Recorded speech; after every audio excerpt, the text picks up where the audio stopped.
தலைப்பு: மூடிய அறையில் நடந்த விசித்திர கொலை, உண்மையை கண்டுபிடித்த போலீஸ். அறிமுகம். இன்ட்ரோ. இரவு நேரம். ஒரு அமைதியான கிராமம். அந்த கிராமத்தில் இருக்கும் ஒரு பழைய வீடு.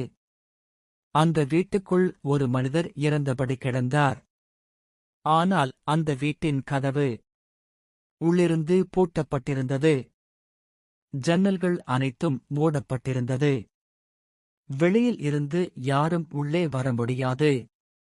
அப்படியென்றால் அந்த மனிதரைக் கொன்றது யார்? அவர் எப்படி இறந்தார்? இந்த விசித்திரமான கொலை வழக்கின் உண்மையை இன்று பார்க்கலாம். பகுதி 1. தனிமையில் வாழ்ந்த மனிதர். தமிழ்நாட்டின் ஒரு சிறிய கிராமத்தில் ராமசாமி என்ற ஒருவர் வாழ்ந்து வந்தார். அவருக்கு வயது 55. மனைவி இல்லை, குழந்தைகள் இல்லை. அவர் ஒரு பழைய வீட்டில் தனியாகவே வாழ்ந்தார். கிராம மக்கள் சொல்வது என்னவென்றால், ராமசாமி மிகவும் அமைதியான மனிதர். ஆனால் அவர் யாருடனும் அதிகமாக பேச மாட்டார். பல நேரங்களில் அவர் வீட்டை விட்டு வெளியே கூட வரமாட்டார். அதனால் கிராமத்தில் சிலர் அவரைப் பற்றி பல கதைகள் பேச ஆரம்பித்தனர். அவர் வீட்டில் ஏதோ ரகசியம் இருக்கிறது. அவர் ஏதோ மறைத்து வைத்திருக்கிறார். இப்படி பல வதந்திகள். ஆனால் யாருக்கும் உண்மை தெரியவில்லை. பகுதி 2. சந்தேகத்தை ஏற்படுத்திய காலை. ஒரு நாள் காலை, அந்த வீட்டின் அருகில் வசிக்கும் மக்கள் ஒரு விஷயத்தை கவனித்தனர். ராமசாமி 2 நாட்களாக வெளியே வரவில்லை. வீட்டின் கதவு திறக்கவில்லை. ஆனால் வீட்டுக்குள் இருந்து ஒரு மோசமான வாசனை வந்தது. அது சாதாரண வாசனை இல்லை. அது ஒரு இறந்த உடலின் வாசனை போல இருந்தது. அதை உணர்ந்த அக்கம் பக்கத்தினர் பயந்து போய் போலீசுக்கு தகவல் கொடுத்தனர். பகுதி 3. போலீஸ் வந்தபோது. சில நேரத்தில் போலீஸ் அந்த வீட்டுக்கு வந்தது.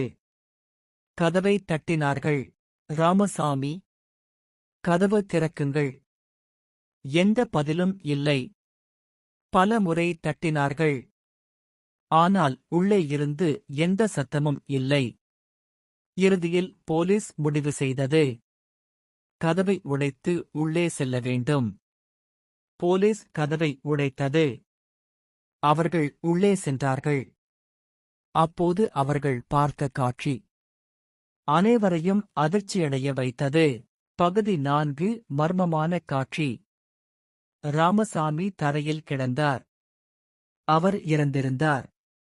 அவரது உடலில் பல காயங்கள் இருந்தது. அது இயற்கையான மரணம் இல்லை. அது ஒரு கொலை. ஆனால் அதைவிட பெரிய விசித்திரம் ஒன்று இருந்தது. வீட்டின் கதவு உள்ளிருந்து பூட்டப்பட்டிருந்தது. ஜன்னல்கள் எல்லாம் மூடியிருந்தது. வீட்டில் வேறு யாரும் இல்லை. போலீசுக்கு இது ஒரு பெரிய புதிர். கொலை செய்தவன் எப்படி வெளியே போனான்? பகுதி 5. ஆரம்ப விசாரணை. போலீஸ் வீட்டை முழுவதும் சோதனை செய்தது. அவர்கள் விரல் ரேகைகள் பார்த்தனர். அவர்கள் வீட்டின் ஒவ்வொரு மூலையையும் சோதனை செய்தனர். ஆனால் எந்த தடயமும் கிடைக்கவில்லை. வீட்டுக்குள் இருந்த எல்லாம் சாதாரணமாகவே இருந்தது. கொள்ளை நடந்த அடையாளமும் இல்லை. இதனால் போலீசுக்கு இன்னும் சந்தேகம் அதிகமானது. பகுதி 6. கிராம மக்களின் தகவல். போலீஸ் கிராம மக்களிடம் விசாரணை செய்தது. அப்போது ஒரு முக்கியமான தகவல் கிடைத்தது. சில நாட்களுக்கு முன்பு ராமசாமிக்கும் அவருடைய உறவினருக்கும் சண்டை நடந்திருக்கிறது. அந்த உறவினர் பெயர் முருகன். அவர்களுக்கு பணம் தொடர்பான பிரச்சனை இருந்தது. அந்த சண்டையை பலர் பார்த்திருந்தனர். இதனால் போலீஸ் முருகனை சந்தேகப்பட்டார்கள். பகுதி 7. முருகன் விசாரணை. போலீஸ் முருகனை அழைத்து விசாரித்தது. முருகன் சொன்னார், நான் அவரை கொல்லவில்லை. நான் 2 நாட்களாக அந்த வீட்டுக்குப் போகவில்லை. அவருடைய பதில் மிகவும் அமைதியாக இருந்தது. ஆனால் போலீசுக்கு இன்னும் சந்தேகம் இருந்தது. பகுதி 8 ஒரு சிறிய தடயம். ஒரு நாள் போலீஸ் அந்த வீட்டை மீண்டும் சோதனை செய்தது. அப்போது ஒரு போலீஸ் அதிகாரி வீட்டின் பின்புறத்தை கவனித்தார். அங்கே ஒரு சிறிய மண் பகுதி சமீபத்தில் தோண்டப்பட்ட மாதிரி இருந்தது. அதை அவர்கள் தோண்டிப் பார்த்தனர். அப்போது ஒரு விசித்திரமான விஷயம் தெரிய வந்தது. பகுதி 9 ரகசிய சுரங்கம். அந்த இடத்தில் ஒரு சிறிய சுரங்கம் இருந்தது. அது பூமிக்குள் சென்று கொண்டிருந்தது. போலீஸ் அந்த சுரங்கத்தில் உள்ளே சென்றார்கள். சில மீட்டர் தூரம் சென்ற பிறகு அது அருகில் இருக்கும் ஒரு காலியான வீட்டில் முடிந்தது. அந்த வீடு யாருடையது தெரியுமா? அது முருகனின் பழைய வீடு.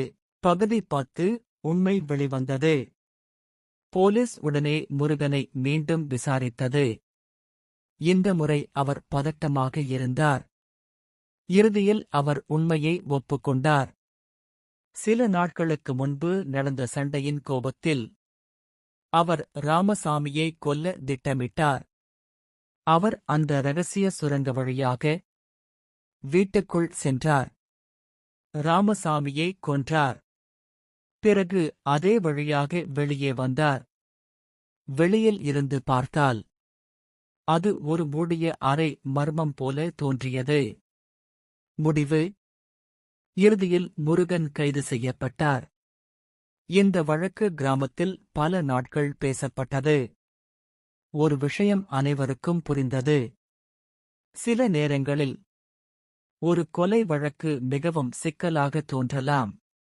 ஆனால் உண்மையை தேடினால் அது ஒரு சிறிய தடயத்தில்தான் மறைந்திருக்கும்.